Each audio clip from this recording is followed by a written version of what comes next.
welcome to another edition of Plaquemines Prep Rewind. As always, joined by Jason Tong, and I'm Cody Juneau.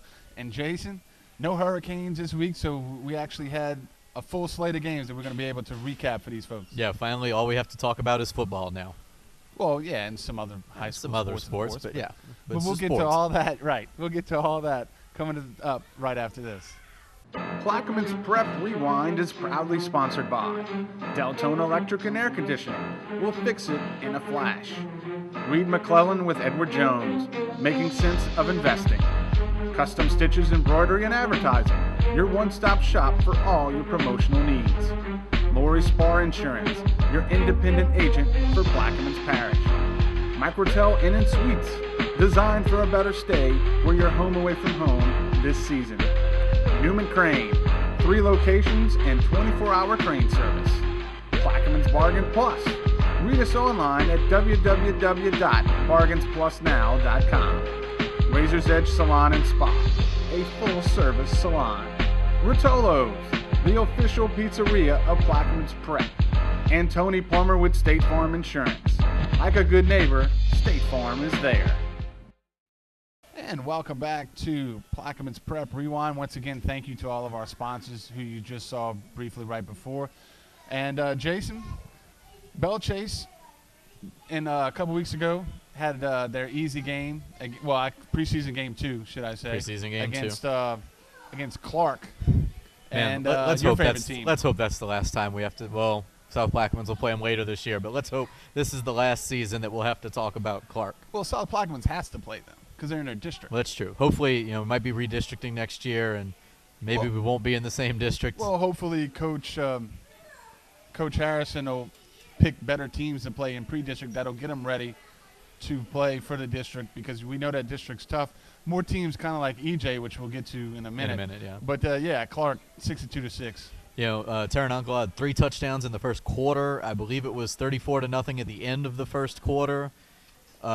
Just really a lopsided game. Not much to talk about other than, great night for Belle Chase's offense, defense, a lot of substitutions, get some time to play. And, what we'll talk about again as we move forward, maybe a chance for some guys to debut or kind of show what they can do at some positions that the Cardinals may be looking as a position of need going forward now. Kind of a fast-paced game at 62-6 compared to the game of the week, which if you wouldn't think when Belle Chase puts up 62 that South Plaquemines could outdo them, but in fact they did as they rolled over Cohen 74-6 in a very long and interesting game. A very long and interesting game of the week. You've seen it by now, I'm sure. A game that didn't seem to want to end. A game with a power outage delay right in the middle of it. A game with no scoreboard. Time was kept apparently by a sundial because it moved very, very slowly. How long was that in real time? Was that first quarter? The real-time first quarter, I believe, was right at about 50 minutes, 48 to 50 minutes in the first quarter, where, to give you a reference, as we'll talk about the East Jeff Belle Chase game, first quarter last night, 15 minutes. So unbelievable change of scenery there. The game was 40-6 in the middle of the second quarter when we had that power outage situation. And ironically, the Cohen coaches asked that they could continue and play the rest of the game. Not sure why. I guess they want to get their players some experience. But, as we all know, South Plaquemines ended up with a 74-6 victory. The 6 that Cohen got might have been the most interesting play of the night, if you can call it that. South Plaquemines was kind of trying out everybody at kicker. I mean, when you score 74 points, everybody gets a turn. And don't remember the young gentleman's name. Corey Rojas. And I don't really want to single him out because what he did, he went to kick off and missed the ball.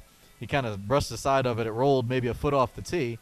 And the alert player from Cohen ran over, picked it up, and ran into the end zone as a kick return touchdown. Well, I mean, that's a positive spot. It's a positive for Cohen, and you got to give him heads up. Well, a lot of times we talk about the lack of discipline for some of those teams and, the lack of smarts on the field. That was a very heads-up play. Unfortunately, it was about the only highlight for Cohen that night.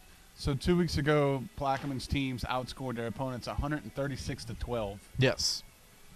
That's a lot of points. That's a lot. That's a lot. I think the basketball teams for these two schools are going to have a hard time keeping up with these offenses. I think if the basketball, it might have been a little reverse. With That's Clark true. It might have. And Clark and Cohen might have been outscored 100 and something to 12. Yeah. But needless to say, is the most recent game which was, of course, not the game of the week.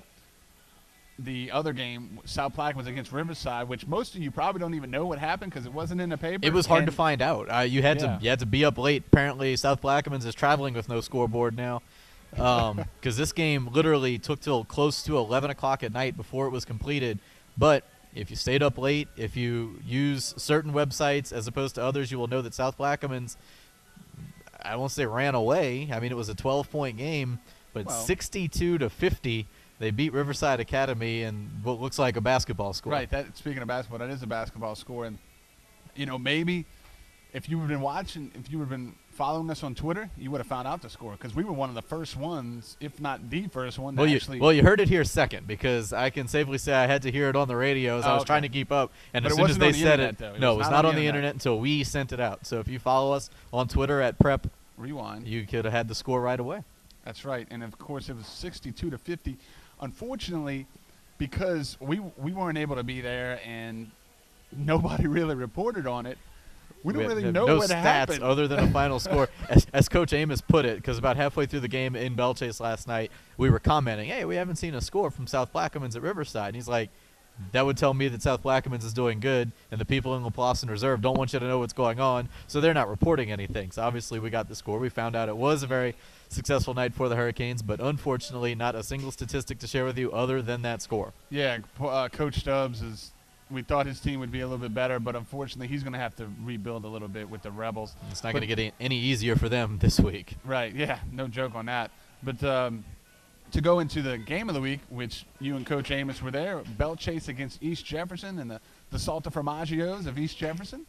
And they were about as what we expected them to be. Who, if you watch the game, you'll know that Amos Cormier, our wonderful color commentator, found a way to make a Plaquemines Parish connection to Cody's favorite coach, the Metropolitan New Orleans. And also, I would have to point out that the web broadcast could not say Salta Formaggio at any point. He stumbled over that name one after the other.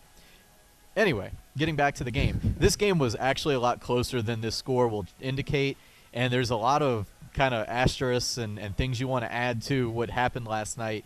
This game was 0-0 at the end of the first quarter, only 7-0 at half. Could have been 14-0. There was kind of a bizarre end to that first half where a touchdown was called back, and then East Jeff was given one untimed down where they did not score.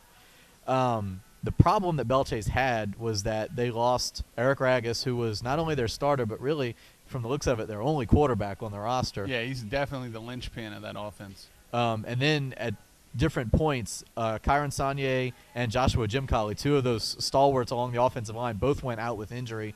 So they were playing essentially 3 men down on that offense. And East Jeff is one of the few teams that Belchase plays in that non-district schedule that's got a lot of size. And you could see it kind of start to take over as they had to try to piecework an offense together. Now, give credit.